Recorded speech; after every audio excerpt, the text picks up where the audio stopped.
हमारा से आज हो कमाल कौना बूटी के हो। खात रही रोटी गेहूं बूटी के हो, पियत रही पानी रोज टूटी के हो। खात रही रोटी गेहूं बूटी के हो, पियत रही पानी रोज टूटी के हो।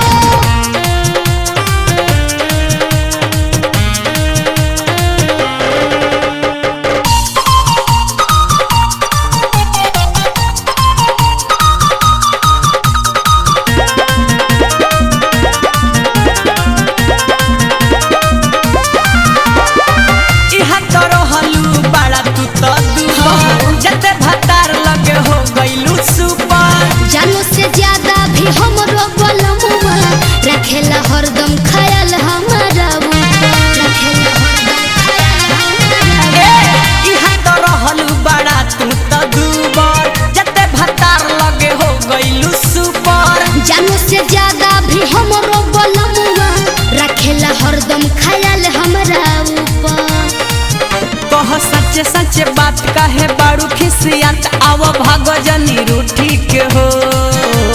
खात रही रोटी गेहूं बूटी के हो, पियत रही पानी रोज टूटी के हो। खात रही रोटी गेहूं बूटी के हो, पियत रही पानी रोज टूटी के हो।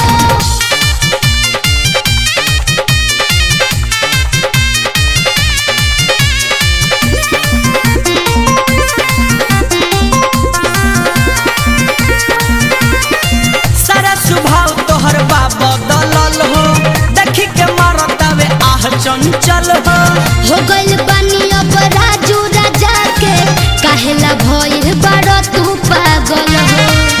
बोला अब का चाहिए?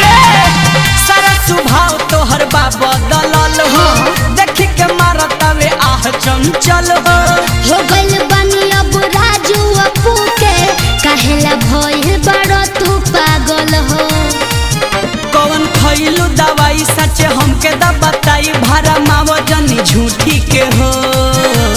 खात रही रोटी गेहूं बूटी के हो, पियत रही पानी रोज टूटी के हो। खात रही रोटी गेहूं बूटी के हो, पियत रही पानी रोज टूटी के हो। हाँ तो असर कइले नु बा।